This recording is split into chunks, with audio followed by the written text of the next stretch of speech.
Hey, this is Teddy Atlas, and we're watching Dante's Boxing Nation. Keep watching. Otherwise, Dante's Boxing Nation, what's going on, guys? You know, in a perfect world, the sport of boxing would be equivalent to sports like football, basketball, baseball, and even soccer, right? Now, in order for something like that to even come to fruition, you would have to have structure in the sport of boxing. You would need a national or an international commission. And then we would need to form some type of boxing league. We all know when it comes to traditional sports like basketball and football, they have a season, then they have the playoffs, then they have the finals, right?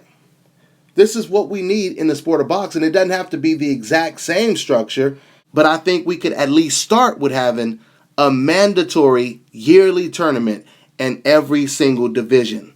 This would do wonders for the sport of boxing. This would make people take the sport a lot more serious, especially when you're looking at a tournament. Why do you think the Olympics is so big?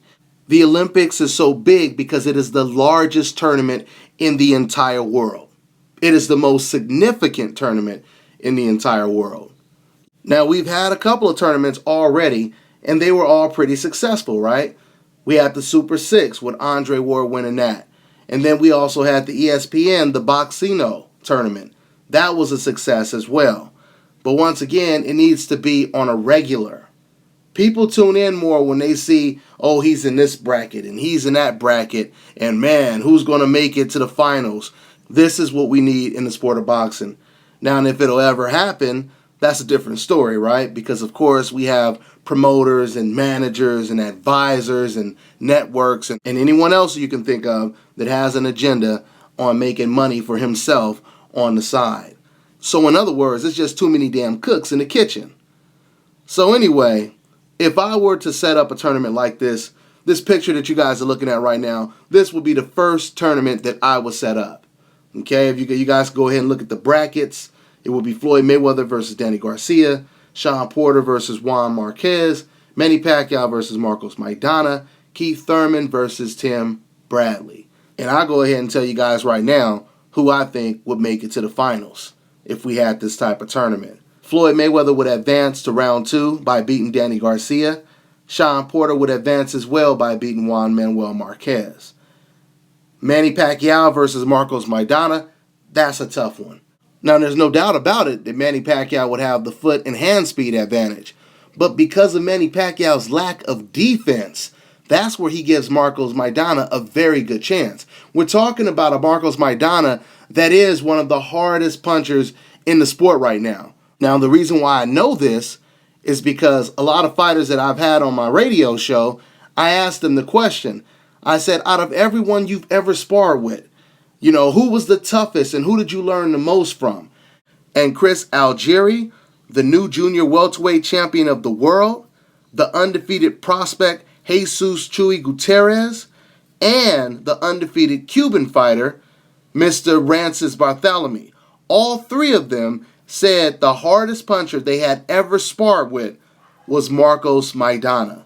And just keep in mind, that was with headgear and bigger gloves sparring, right?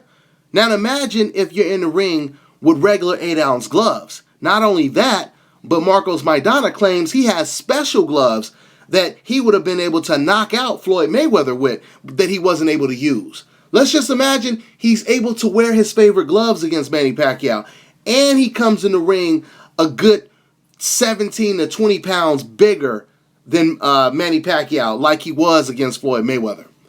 Imagine how competitive that fight becomes then.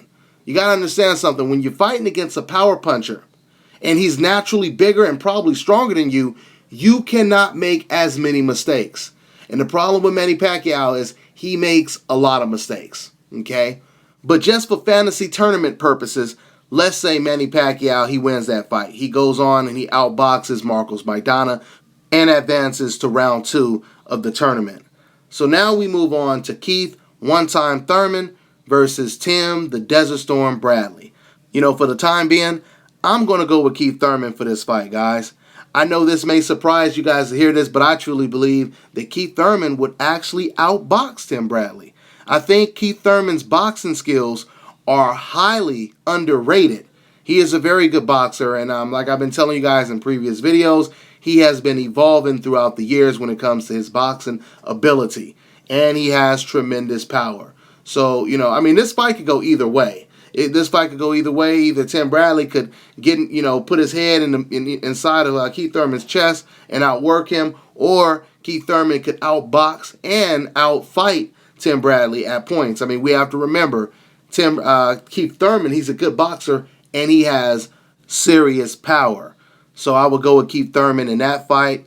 That would obviously advance him to round 2.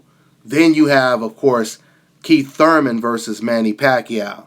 Now, I'm going to tell you guys right now, I truly believe that Keith Thurman would beat Manny Pacquiao very decisively. I think he would outbox Manny Pacquiao, and I think eventually he would catch Pacquiao and knock him out. This is the reason why we never hear people talk about Pacquiao and Keith Thurman fighting, right? We don't ever hear about that because people understand the type of power that Keith Thurman has combined with the boxing ability that he has as well. So yeah, I believe Keith Thurman, he knocks out Manny Pacquiao.